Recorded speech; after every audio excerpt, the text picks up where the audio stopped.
Lupa! Excited na ba ang lahat? Yes! Parang we can do better na tayo sa baba. Excited na po ba ang lahat? Yes! I love it! Ang ganda ng energy natin ngayong hapon, kaya huwag na po natin pagtagalin mga kapatid. Let's all give a warm welcome to Althea Ruedas, your police Fatima! Hi, Althea! Please welcome Miss Ren Escanio na gumaganap bilang Jane Rosario. Miss Riza Senon who plays Christine Maceda. Mr. Sid Lucero na kilala natin as Miguel Aguirre. Hi, Kenny. And Mr. Gardo Versosa aka Benito Balmores.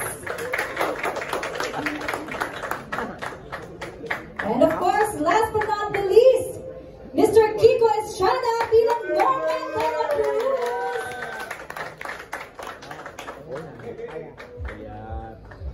Ayan, everyone is here, guys. Say hi to our media friends. Isang kaway-kaway to our media friends. Hi, media friends. Yes, and of course, yung mga nanonood. Ayan, okay. Now that everyone is here to formally start this afternoon's media conference, tawagin na natin ang aming boss, Mr. Dino Lorena, the COO of TV5, to give the opening remarks. Hi, Sir Dino. Thank you, thank you. I won't make this long, but please forgive me. I can't help but wax sentimental. Alam niyo po, kinuha ni ba yung mga top points ko, April 2. Last year, MediaCon, kasama ko rin kayo. When we launched this inside sa Studio 5 ata tayo noon. No? And our first airing was April 8, 2024. So can you imagine, it's a big milestone for TV5 to actually have gone this long on its return bout of showing entertainment programs. And this really seals our commitment to providing continuously entertainment for our kapatid televiewers. And I'd like to thank, of course, this powerful cast. Right from the start, kasama natin si Kiko, si Gardo, si Sid, Sarah's not here with us, kasama pa natin si Mark Anthony noon, no? And of course, we have also Ren, and now we have Raisa and Althea, and a host of a lot of actors and actresses who've been with us for, to date, 203 episodes. And we're gonna wrap this up, I think, at around 223 episodes. Wow. So it's really a big milestone. And I know that we wouldn't have gone this far without the help of all of you, our media friends. So this is really a good time for celebration. We hope that our kapatid televiewers will stick with us for the next 4 weeks, the last leg of our very successful, really very successful Lumod Ka sa Lupa. So let's give a big hand for all the people here behind me. And of course, to all of you, thank you for celebrating with us. Do stay tuned because the thrilling conclusion will come together as justice, revenge, and redemption will come in unexpected twists. So with that, thank you very much for gracing this afternoon. And I'll give the floor back to Mama. Thank you very much. Thank you so much, Sir Dino. And also, I want to say thank you also for gracing us with your presence this afternoon. And eto na, mga kapatid. Ay, Sir, I want to thank you also for all of the support po sa Lumod Ka sa Lupa. And like you mentioned kanina, no, now, naka 1 year tayo. And I also heard from Ren kanina na originally, dapat ilang months lang talaga yung Lumod Ka sa Lupa. Pero dahil napaka-warm ng pag-welcome ng mga manonood, talagang na-extend at napakaganda na naging turnout. Ito na. We mentioned that we only have 4 weeks left. So ito po mga kapatid, before you ask your questions, we will give you a chance to see what we have in store for our viewers in the remaining episodes of Lumuhod Ka sa Lupa. Kaya panoorin po natin to. Pakisabi na lamang po ang inyong pangalan and media group or publication before asking your questions. Okay, so starting off po, we would like to call on June Lalin of Abante to ask the first question. Yes, yeah. Good afternoon. Since in-introduce mo na ako, hindi ko nababanggitin that I'm June Lalin and I'm from Abante. Anyways, yan. Congratulations, Kiko. Yan. Si Kiko talagang kung makatawa siya, parang ang happy niya. Ang laki na kinita mo dito sa lupa. Nag-expect ka ba na aabutin ng 1 taon ang selling to? To be honest, Tito Jun, I didn't expect anything. Wala akong in-expect. Nilagay ko lang yung best ko. Yeah, blessed. I feel blessed that naman pasasalamat na nakasama ko yung cast na kasama ko ngayon. And sa pagtanggap ninyo at thank you. Honestly, thank you. Pero yun, Longgang, sabi mo hindi ka nag-expect, pero habang tumatagal, ikaw ba yung tipong nagtatanong ka, kailan tayo matatapos? Extended ba tayo? Diba? Or aabutin ba tayo ng parang FTJs ang probinsya? 7 years? Ako yung tipong tao, Tito Jun, just do my best. Kung ano yung decision nila, that's their job. Yung sa akin, ang gagalingan ko lang sa trabaho, at yung trabaho is pag-aarte. There's one time, actually, sa team, tinulungan ako. I was going through something on set. Timmy, advice as a big brother, and he gave me good advice. And he just told me, do your job, be you, no matter what, be true to yourself, and be as humble as you can, and just do your job. So I'm just doing my job. Congratulations, no? Kasi narinig ko, mismo mga production staff ang Viva nagsasabi kung gaano ka-professional. Kaya naman sila mismo very happy na tumagal ng ganito yung show, di ba? So yan, congratulations! Thank you so much, Tito Jun. Ito marami rin iba pang magtatanong. Thank you. Next po magtatanong, thank you Sir June Lalin. Next magtatanong, Erickson Layos of Chika at Ganap. Hello, congrats sa bumubuo ng Lumuhod Ka sa Lupa. My question for Kiko. Umabot ng 1 year itong Lumuhod Ka sa Lupa. How's the experience mo? Then, paano ka nag-grow as an actor? Experience, sobrang saya, sobrang challenging. Naramdaman ko lahat ng emotions na kailangan mong maramdaman. Thankful and grateful to have this cast. Kasi hindi nila ako pinabayaan. My directors, hindi ako pinabayaan. My production. Actually, second day of shoot, I already rolled my ankle. Tapos, may isang take na I really wanted to do the shot kasi may explosion. Tapos tatalon ako. Hindi talaga ako pumayag na hindi ko gawin yung shot na. I took Advil. Pero they took care of me. Diba? The point is they took care of me, but I wanted to give my best. And this, Lumuhod Ka sa Lupa, ito yung project na lahat binigay yung best. And it's a collection of beautiful actors working together. And the addition of Riza was needed in the end. And you couldn't ask for anyone better. So, Thank you. maraming salamat. Thank you, Sir Erickson Layos of Chika at Ganap. At susunod po magtatanong, Miss Evelyn Diao of Action News. Hi, I'm Evelyn Diao from Kabayan and Let's Files and Pinay Action News. My question is for Riza. Hello, ganda ng wig mo. Okay, my question is, yung sa lahat ng expression at portrayal na ginawa mo dito sa Lumuhod Ka sa Lupa, yes, pulling you to, I'm sure you met a lot of challenges and along the way, and kung ano pang mga siguro pinagdaanan mo. So, ano ang mga challenges and rewards na natutunan mo o na ang mga challenges na na-meet mo at ang rewards na nakuha mo sa transformation ng iyong character? Kasi una po, yung si Christine po yung character ko, medyo pag unang pasok na, bad talaga siya. Kasi tinutulungan niya po yung character ni Cupcake. So, hanggang sa nagkaroon ng character development po siya, na nakita nila yung backstory ni Christine na may anak pala siya nung 16 years old siya, nung buntis po kasi siya, nung character po ni Cupcake, na tinago niya po yun the whole time.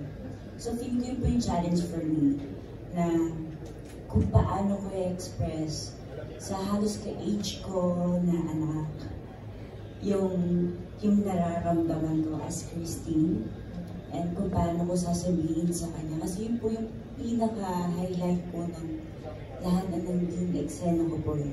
Kung paano ko aaminin doon sa anak ko na siya yun. Ikaw yung anak ko. Pero halos magkasing edad lang po kami. Kasi But paano you know her from the start. Yes. Ako lang po yung nakakaalam doon. So yun po yung pinakamabigat for me na dinala ko po yun the whole time. Yung character na yun na may dala-dala siyang ganun kabigat na kailangan niya nang ilabas, hindi niya mailabas kasi hindi niya alam kung tatanggapin ba siya or hindi. Ganun po. So, sa tulong din po ng mga co-actors ko, sila lahat. So, hindi po sila madamot sa eksena. Talagang nagbibigayan po kami kapag dating sa mga mabibigat na eksena. Hindi po namin iniiwanan yung bawat isa. Kaya po siguro, gano'n na rin kalakas sa mga tao. And sobrang thankful ako na sobrang ni-welcome po ako ng mga manonood ng Lumuhod Ka sa Lupa. So yun ang reward mo? Yes po. Okay. Thank you so much. Thank you so much, Ms. Evelyn Diao. And our next question is coming from Ms. Janice Navida of Bulgar.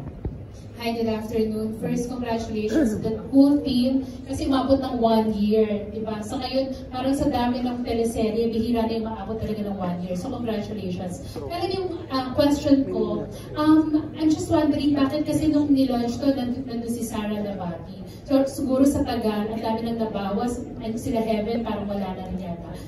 Maybe know kung bakit nawala yung main character like si Sarah na leading lady mo, di ba, nag-start ito?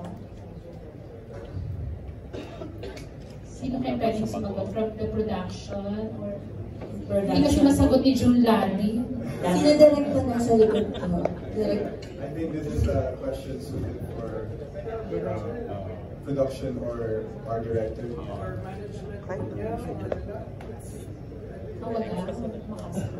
Or hindi, like kasi kung sa sarili kong pananaw, sa lahat naman ng kwento, minsan meron kang kinakailangan na gawin ng mga sacrifices. So feeling ko naman like both ends nagkasundo naman. And like parang minsan hindi may iwasan na talagang matatapat sa'yo or parang base sa tinatakbo ng kwento, yun na talaga yung pupuntahan para like kumbaga umandar yung kwento. Otherwise, di ba, mag-i-stay siya, stagnant, di ba? So, kumbaga, tatama rin na rin yung viewers na, no? So, sa tingin ko, kumbaga, yan yung mga dahilan kung bakit na, kumbaga, nawawala minsan yung character. Actually, ako kinabahan ako kasi nabaril ako sa ulo. Kaya ako katapusan ko na nun parang nagsisimula pa lang. So, di ba, salamat sa TV5 at sa TikTok Films. Di ba? Kala ko nervous ako, parang atakihin ako ulit sa puso. Pero praise the Lord! Yun, kumbaga, umabot ako hanggang sa anibersaryo ng Lumuhod Ka sa Lupa. So, siguro kahit pa paano, yun yung... Pero namatay ba yung character niya dito? Siyempre, Mercy passed away. We had a whole week shooting. Yung next question ko kay Kiko, since nagbida ka na dito, after this, meron bang plan na magkaroon ka ng follow-up na serye? Or ano bang plano, magpapahinga ka ba muna? And kung meron lang darating, magiging choosy ka na ba sa role? Kailangan ba ikaw ng bida? Or okay pa rin sa'yo to do supporting roles? I'm excited for what the future holds. And kung ano man mabigay nila sa akin, we'll see. Hindi naman ako maarte. I was never maarte. And wait for something. I'm working on something special. So, ang importante sa'yo yung role, kahit ano siya. Yeah. I'm thinking about legacy now.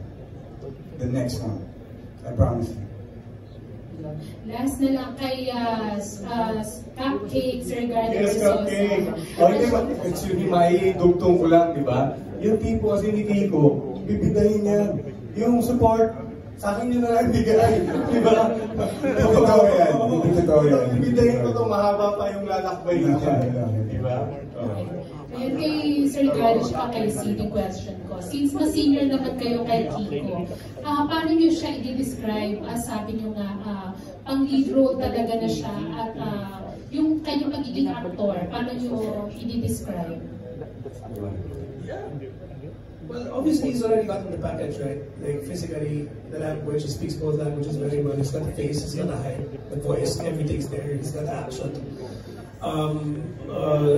Aura going, right? I give you money later. I'm actually gonna give him a $1,000. Parang sobrang naging friends kayo, I got it. Wait, nakalimutan ko yung tanong. Ano pa?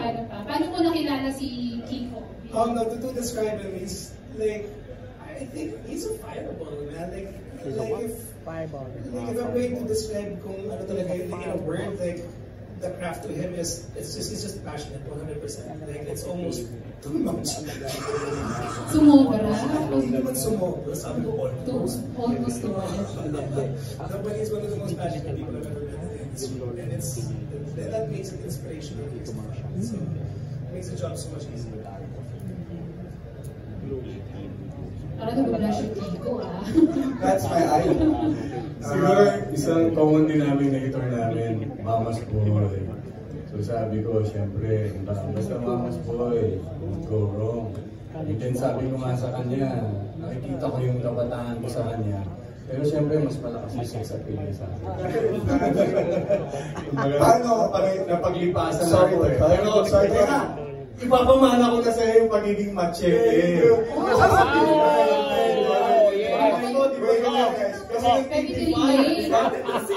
Asali tayo dyan, syempre. Machete 4! Reaction. O reaction.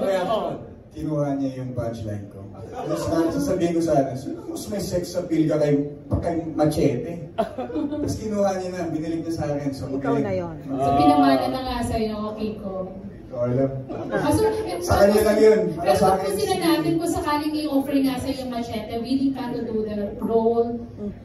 Kasi ano yun, di ba medyo sexy. Sexy yun. Love yun ang action. Isa lang yung machete. Si Gardo Versosa ng gano'n. Tapos na kasi yung panahon ko. Sa Eco Films pa yun. Ngayon, di ba, syempre kailangan pero magpatuloy. TV5 ang magpapatuloy. Yun. Machete mo. Sagot. Yes! Tapos sa si Sir Gardo, sa pag-describe kay Kiko. Machete nga eh. Parang naputol. Oo, naputol. So like yun, bukod sa pagiging Mama's Boy, ano siya eh, sabi ko nga siguro, like for me, ang magiging edge niya dun sa ibang action stars, karinyoso, malambing. So no wonder, syempre, hinahanap-hanap ng mga di ba? So lapitin, di ba? So hindi pinipilit na parang, di ba, kailangan, di ba, ilalapit mo yung sarili. So sa may market, daming alam? sabi ko, sayang, di ba, sayang, nalipasan na ako. Nagkaitan na ako. Pwede sana akong nakasalo eh. Di ba? So, wala. Grabe naman makaryo. Pinahami ko ng prioridad ko eh.